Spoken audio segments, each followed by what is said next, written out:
Now, before we show you the drama that unfolded in Rajya Sabha, let me tell you what is this bill about in case you've missed any of our previous coverage or even the primetime debates we've done. This is the bill about the National Capital Territory Amendment Bill 2021, which says that the word government referred to in any law to be made shall now mean Lieutenant Governor. There's another section which says that this bill will now cover any matter that falls outside the purview of the powers of Legislative Assembly and give it to the LG. The rules made by Legislative Assembly need to be consistent with the centre.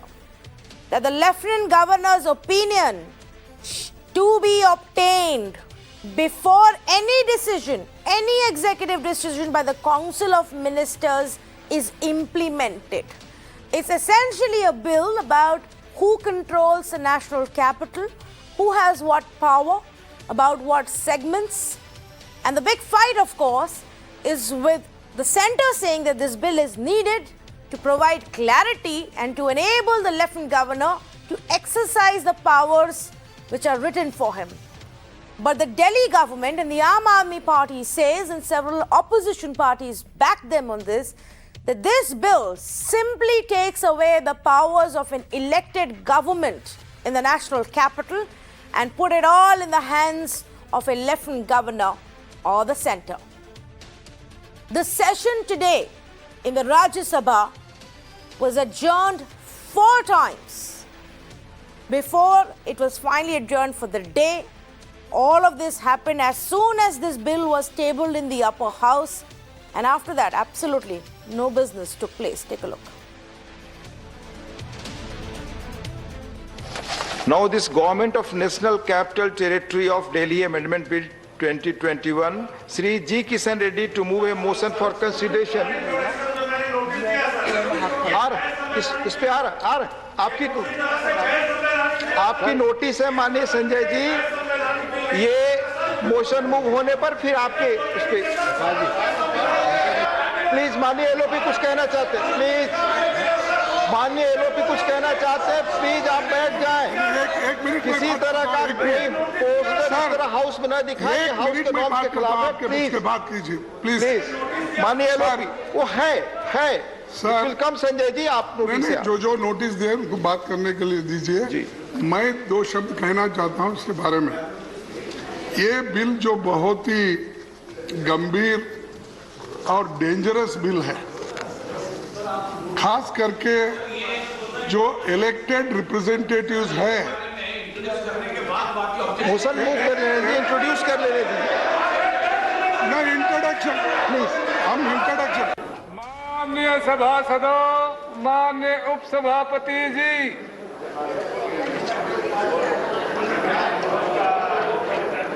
नमस्ते।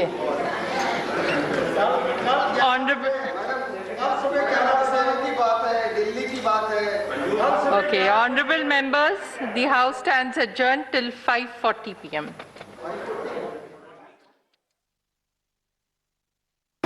माननीय सभासदों, माननीय उपसभापति जी,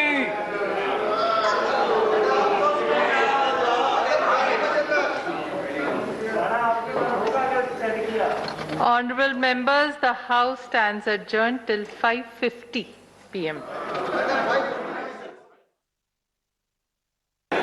माननीय सभासदों, माननीय उपसभापति जी, Namaste again. The House is as per the list of business, we were to discuss the National Council Territory of Delhi. A consensus have to be arrived at how we proceed with that. So I suggest that the House was to adjourn at 6 o'clock. We may extend the House for half an hour.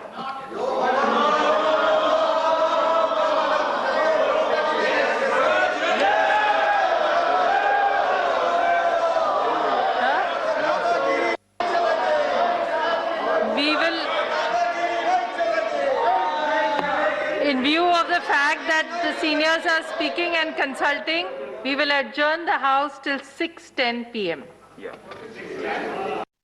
माननीय सभासदों, माननीय उपसभापति जी। Please please please please माननीय मंत्री जी। सभी पार्टियों के नेता को का चर्चा करने के बाद ये आम सहमति बन गया है कि कल सुबह हम 10 बजे मिल रहे हैं। 10 बजे मिल रहे हैं। 10 बजे के मिलने के बाद 0 आवर, क्वेश्चन आवर और लंच आवर हम डिस्पेंस कर देंगे। It will not be there. हम पहले फाइनेंस बिल चर्चा करेंगे। फाइनेंस बिल के बाद एनसीटी के सहित और बिल जो है वो चर्चा करेंगे और इसमें आम सहमति जो ऑलरेडी बन चुका है वो आम सहमति को मान्य। And in 2 minutes from that, in less than 2 minutes from that, the House was adjourned yet again for the day. While the Aam Aadmi Party has been opposing this bill, calling it unconstitutional, they've also sought the support of the opposition to block this, to stop this bill in the Rajya Sabha. The TMC, in fact, said that let's look for another time so that the MPs who are out and campaigning are able to get back to the House, to the Parliament, to discuss this bill. Because can the opposition really muster the strength to take on the centre over this bill? Is there merit to what the opposition is saying about this bill taking away the power from the Delhi government? Let's say good evening to the panelists who are joining us right now on this conversation. Abhishek Dutt, spokesperson for the Congress Party. Desh Ratan Nigam, advocate with the Supreme Court, joins us this evening. Charu Pragya of the BJP. Shuparna Moitro, spokesperson for TMC. And Reena Gupta, spokesperson for the Aam Aadmi Party with us. Let's actually begin with Reena Gupta. What's at stake here? What is it about the new bill that is so horrifying? So, Tanvi, this new bill is a murder of democracy. And this is BJP trying to usurp power by hook or by crook. I'm getting an echo of my own. Okay, we're Can going to you hear me try and properly? fix that. We'll try and fix that. Yeah.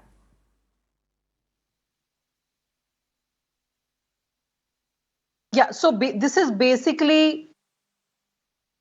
Okay, give us a few minutes then, Reena. I'm going to come back to you, circle back to you once that audio problem is fixed.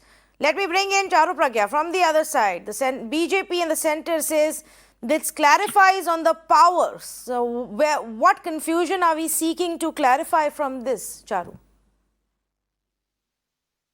Tanvi, we must remember that Delhi is not a state, Delhi is a union territory. And like any other union territory in the country, it is going to be governed by a system which is written down in our constitution, and it's been there since previously. It's not a change which has been brought about by the BJP government today. We must also remember that recent clashes in Delhi between the state and the central government have shown that we need a clear division of power. We need a clear structure for governance of this entire territory because it is crucial. And I think the way things culminated on the 26th of Jan in our capital is there for everyone to see. The Aam Aadmi Party government actually pulled away buses which were plied for the conveyance of Delhi police, and we saw what a ruckus it created and how it got Delhi into a spotlight on the international platform in a very, very dark way. This bill is only going to promote harmonious relations between the legislature and the executive, and a clear definition and, I just played out the sequence of events in the upper house. What about that, Charu, was harmonious from any angle? Okay, Tanvi, can I come in now? 1 minute, Reena, 1 minute. Yeah, let her finish though. Let me just finish. A new LG has not been appointed, and LG has always been there, and the clashes have been there. Everybody who quotes the judgment of the Supreme Court of 2018 forgets to quote the judgment of 2019, which was called arbitrary by the Honorable Chief Minister of Delhi himself. So how can you praise one judgment and go on and on about it and quote it even in today's context, but forget a judgment which came exactly after that? No, so I didn't understand. Now I am confused, even though I've done exhaustive debates on this and put out explainer videos myself. You are saying this is nothing new. This was always there and LG has always had these powers. So why on earth are you bringing a new bill or an amendment to this bill? That's because times in Delhi have shown us that a clear and written division of power is important, and we No, cannot have Charu clash. Pragya, nothing worked on understanding. Nothing works on understanding. I'm sorry. What does that even mean? Tanvi, You need to put it in written now. So far, it was what? Working on mutual verbal trust between the Lieutenant Governor and the state governments. What are you saying? Well, Tanvi, have you forgotten the politics of dharna? Have you forgotten how a chief minister took to the roads because he did not get along with the LG? And then after that, they found a working relationship. Oh, of sorts. I think Charu has joined BJP very recently. She does not have the full history of what has been happening in Delhi. One minute. Okay, one minute. So you are saying that this is being done so because there are too many face-offs happening. So let's just make it once and for all very clear. Reena Gupta, do you get the point? Very clearly, Lieutenant Governor decides how Delhi has to be run, not the Dharna people. Okay, Tanvi, please allow me a couple of moments to explain everything clearly. First of all, BJP is in the business of usurping power by hook or by crook. They try to do this in every state. They've bought Congress MLAs. In the last 6 years, they've bought around 130 Congress MLAs. They tried to do the same thing in Delhi when they lost bitterly in 3 consecutive elections in Delhi. They tried to buy Aam Aadmi Party MLAs. They did not succeed. In the recent MCD by-polls, again, it was very clear that the people of Delhi are fed up of BJP and their dream of forming a government in Delhi since 25 years is not going to be realized anytime soon. So what do? Because of their brute majority in Lok Sabha, they come out with a bill where what they're saying is that the elected government of Delhi, the elected government which people like you and me have voted for, has no power. And for everything, it's the LG, which is the selected person. LG will decide. So, for example, tomorrow, if we want to open a Mohalla clinic in Delhi, we want to open a school in Delhi, we have to go to the LG. And, let me remind you, the last time the same thing happened, the LG sat on these files for more than 1 year. And there has been no confusion. The 2018 judgment of the Supreme Court is absolutely clear. And I'll be more than happy to send a copy to Charu Pragya. I don't think she's read the judgment. It makes it very clear the division of power between LG and the elected government. Only law and order, police, and land are the 3 subjects which are with the Lieutenant Governor. Everything else is with the elected government. Okay. And my third point is that if you really believe that LG should rule over Delhi, then why is it in your last 2 consecutive manifestos of BJP you have said that you will make BJP a full state? So before you go to the people in your manifesto, you write we will make it a full state, and after elections, whatever little power the elected government has, you're trying to take that also away. So this is just BJP trying to behave like a big bully that, the people of Delhi did not vote for us. So by hook or by crook, by buying MLAs or by passing some judgment. All right. I have 3 more panelists to go to. Ladies, I have 3 more panelists to go to. So Charu Pragya, 30 seconds to you before I take you to the gentleman. See, first of all, we should remember that as passionate as the Aam Aadmi spokesperson might be today, she may say that it is only the police which lies with the center. When the police requires ground help from Delhi government, what does the Delhi government do? Police, It law pulls and away order, the and land. 3 things. The police force logically. If you want to protect your city, logically you're supposed to provide all sort of help to the police force. The second thing is we have to go by what the Supreme Court says. Now you are applauding one judgment of the Supreme Court very openly. Why is it when the Supreme Court says that Delhi cannot be made a full state, when Delhi has to remain a union territory because it belongs to the entire nation, not just to the people who live here, you don't talk about that judgment. But the Supreme Court didn't say Delhi given just because they keep clashing. The powers were made very, very clear. May I just bring in Abhishek Dutt? And I think it's also important here to let's find out what the Congress has to say. The Congress has been in power in Delhi and the center, sometimes together, not always together. How did it work then, Abhishek? Suddenly this has become such a big problem that we need to change the entire structure. You know, what they're doing is absolutely undemocratic, and it's the death of Delhi electoral system. You know, my friends of the Bharatiya Janata Party must realize Supreme Court had clearly defined the law. They made the law very transparent so that there are no issues, firstly. Secondly, if you look at the Bharatiya Janata Party manifesto, right from the time of Sahib Singh Verma ji, who once quoted, "I would rather go work in my field than to be a chief minister of a state which does not have full statehood," whether it was Madan Lal Khurana ji, and I'll even correct you. Deputy PM L.K. Advani ji in 2003 had tabled a law for Delhi to be in full state with certain restrictions. Since they lost in 2003 in Delhi Vidhan Sabha, so that law was never moved forward. Bharatiya Janata Party, if had to make any change with the Delhi electoral system, the coming election, they should be a part of the election manifesto that we want a viceroy, we want an LG to run the Delhi. We don't need an MLA or a chief minister. It should be part of the election manifesto. Never ever Bharatiya Janata Party has made any such announcement that any chief minister will have no powers and all the powers will rest with the LG, which is absolutely undemocratic. Tell me something, tomorrow if there's an issue in my constituency, will I go to my MLA or I'll go to the LG's office? If the MLAs have no role, then obviously then you don't require the MLA, then you should abolish the whole Vidhan Sabha structure in Delhi. That was 1993. What is sad here is 3rd February 2021, a cabinet note was made by the central government to make these amendments in the bill.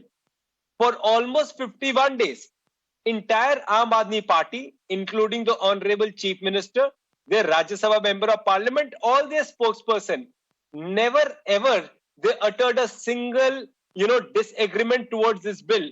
There were symbolic tweets, but there was no protest. Arvind Kejriwal ji is famous for his protest. I want to ask my friend from Aam Aadmi Party, what is holding Mr. Arvind Kejriwal and his party not to come full-fledged and protest against this bill? Even yesterday, when this bill got tabled in Lok Sabha, Mr. Kejriwal was more concerned about reducing the alcohol age from 25 to 21 just to deviate the main law passed by the parliament, which was affecting a Delhi democratic right, then to fight for it. I don't understand. Abhishek, the Congress party has to decide, are you going to be uniting with the opposition in taking on the center about this bill in upper house, or are you also going to be fighting with Arvind Kejriwal? Arvind Kejriwal and others have already held a protest earlier this week. I'm sure you know about it. After we did, they had no choice. We are with any political party to raise the voice for the democracy. You don't have to laugh. I'm telling you a fact, Tanvi. I'm not telling you a joke. So please don't give me this smirk. This is what has happened today in the newspaper. Half space of Arvind Kejriwal talks about alcohol bill, and this is the main news which has got sidelined. What was the urgency of getting this bill of 25 to 21 and not fighting for Delhi democratic right? And is Shunglu committee the reason, or the Delhi jail board scam of 26,000 crore the reason why Aam Aadmi Party is quiet? Why for 50 days there was no protest by Aam Aadmi Party? What was the reason for that? Well, unbelievable. This is why the opposition is not able to muster up courage and unity to even come together on issues where they see BJP as contentious. No, but I don't have to sit here and defend anybody. I'm sure Reena Gupta can respond to the questions of the Congress party. Yes. No, Tanvi, I'm actually quite disappointed that Abhishek, being a Delhiite and a voter of Delhi and also, an elected representative of Delhi, will talk like this. Whereas, we are getting good support from all the other opposition parties. In fact, today, Mrs. Supriya Sule made a very interesting argument in the Rajya Sabha. She said, "Agar 3 बार दिल्ली की जनता ने आम आदमी party को चुना है, तो कुछ तो ये ठीक कर ही रहे होंगे कि ये 3 बार चुन के आए हैं." So, I'm hoping that, Congress will join us in this so that all the opposition parties get together and really oppose BJP in passing this unconstitutional amendment. Okay.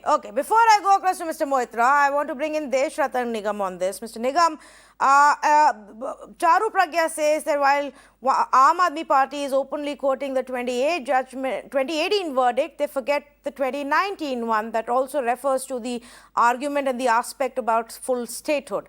But isn't it the 2019 verdict as well, where the Supreme Court says that we must remember that the Lieutenant Governor is not governor and is largely limited to the role of an administrator?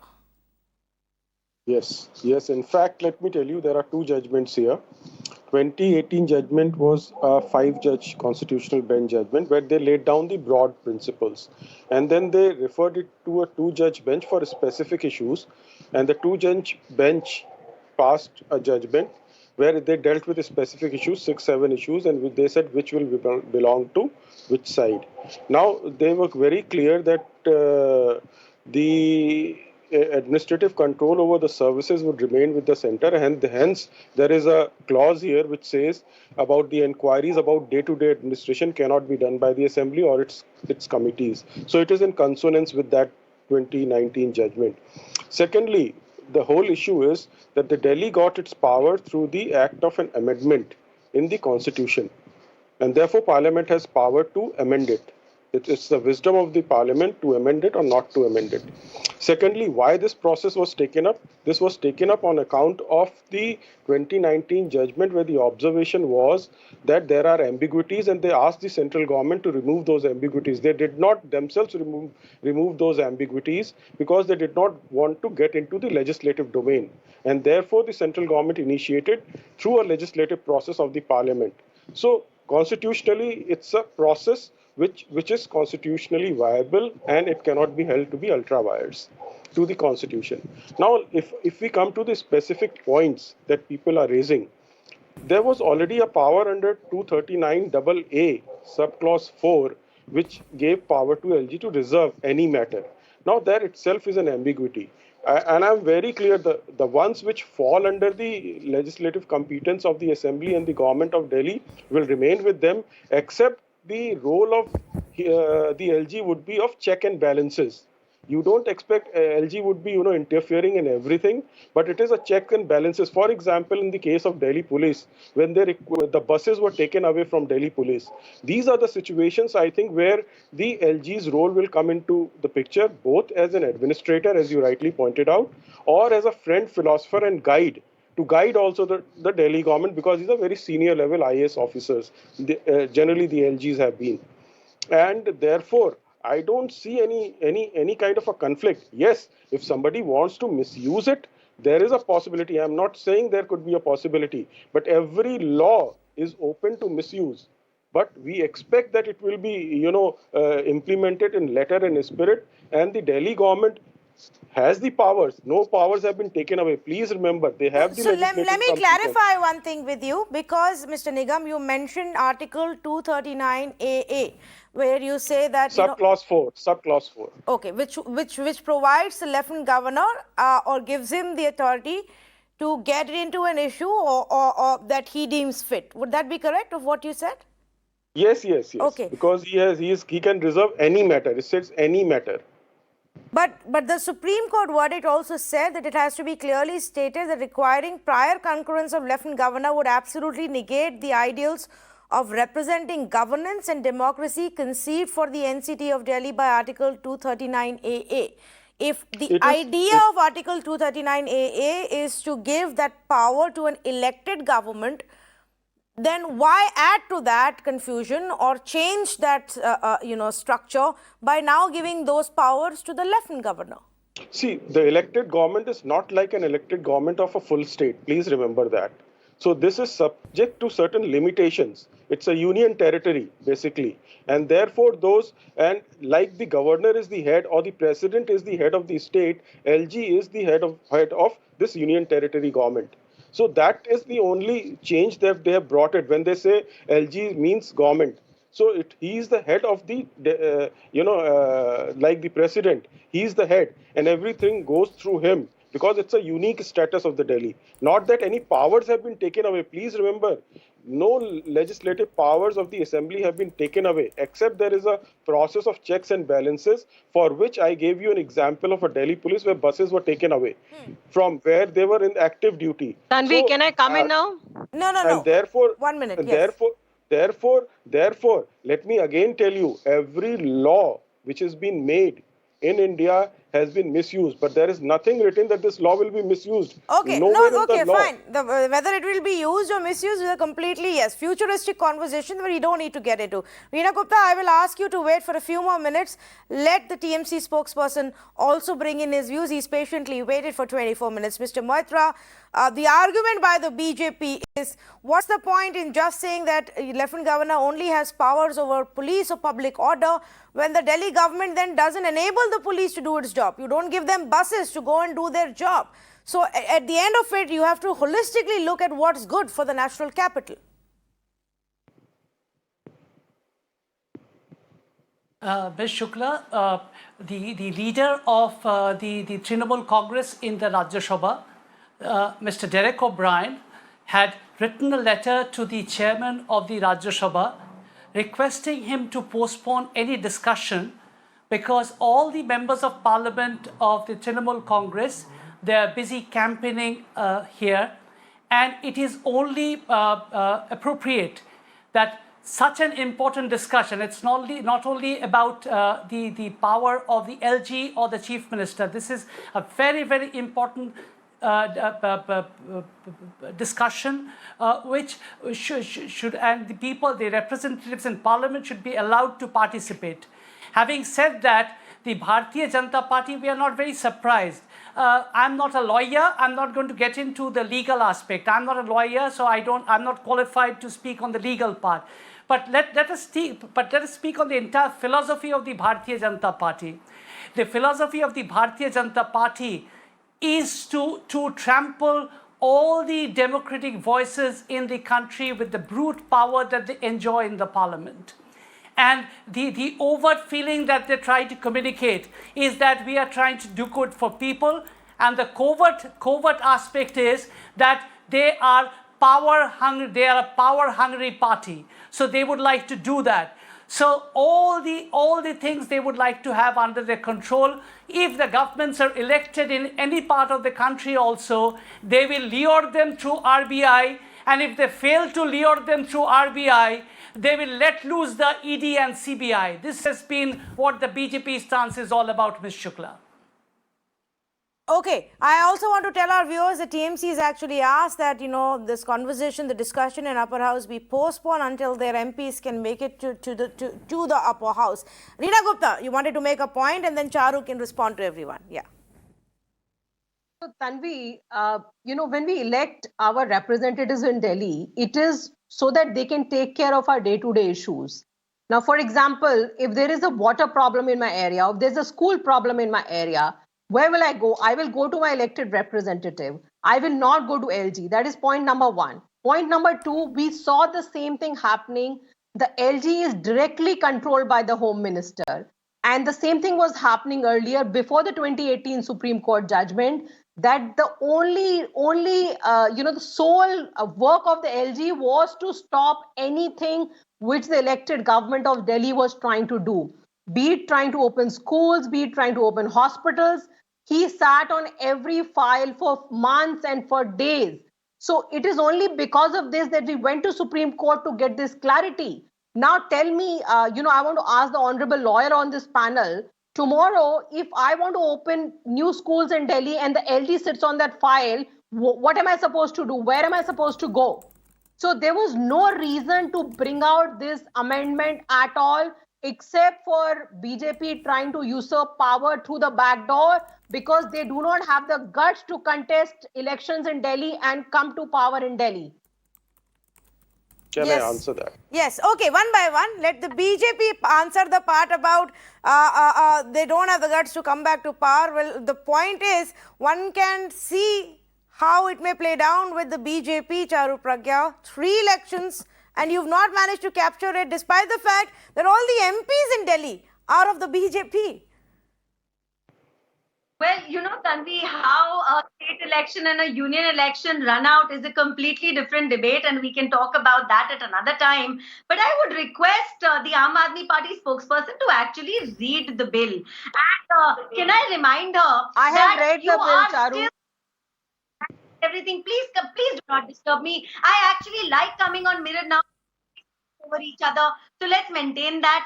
So you are still supposed to be looking after everything that you're mentioning. Your MLAs are going to be doing all the work. It is your legislature which is passing the bills, but upon passing, they need to be presented to the Lieutenant Governor, and I don't see why you have a problem with that. When you're doing good things for the people of Delhi, the Lieutenant Governor will pass off those bills. I really don't see the problem that you have. I think the main big issue is that you're trying to mislead people. You're trying to show people that your powers are being taken away when that is far from the case. All that is happening is there's a structure which will be in place and which does the people of Delhi a lot of good, which will do you good, which will do the upcoming other government. And the Lieutenant Governor is a Lieutenant Governor, not a governor of the state, which is just a figurehead without anything to do day to day. So while you remember your duties and your rights, why don't you also check up the duties and the rights of the Lieutenant Governor in the city of Delhi? Okay, Mr. Deshratan Nigam wanted to also respond to what was raised by Reena earlier. Go ahead, please. Yes, in fact, there's a very pertinent question raised by Reena Gupta. Where should you go if it is being misused? Where did you go till now? I'm sure you went to the High Court and the Supreme Court. The remedy is available to you. If the LG, say for wildest stretch of imagination, is misusing its powers to block your functioning, you have the courts. That is how the democracy functions. However, I don't expect the LG to interfere in your day-to-day businesses.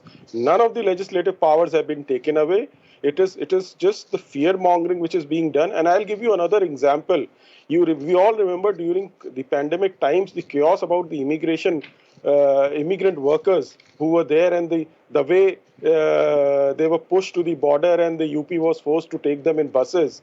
The kind of chaos that was created, that is the kind of situation which has to be avoided, and that is where, in such kind of situations, the role of the LG will come into play. Not in every situation. This is what I expect from this bill, and that will also act as a check and balance for the arbitrary functioning of the government as well. You are not a full state, please remember that.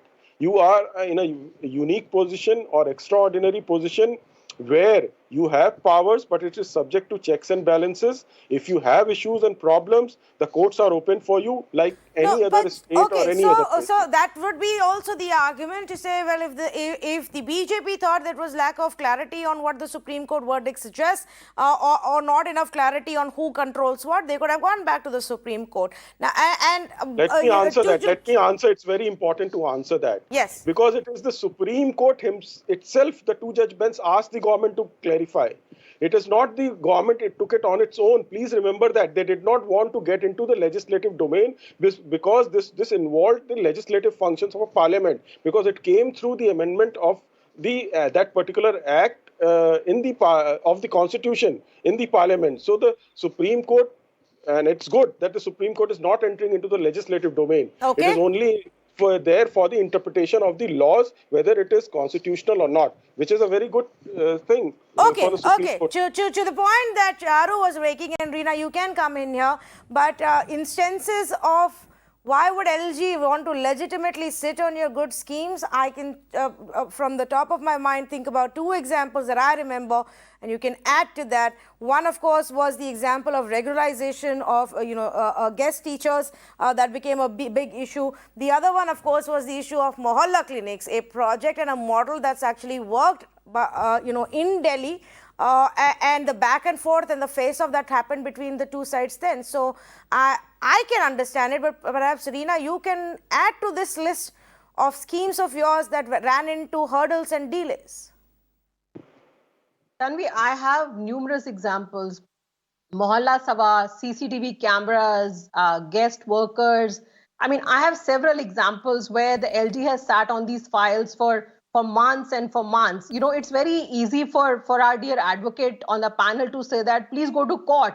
So are the elected government of any state are supposed to spend their time just contesting all this in court, or are they supposed to spend their time in listening to the problems and the woes of their constituents? Second point is that, in things like schools, electricity, health, why should we take concurrence of the LG? What better expertise does the LG have over an elected government and its array of advisors that they'll be able to guide us in a better manner? And for example, why is the Legislative Assembly should be any different from, say, a Legislative Assembly of UP?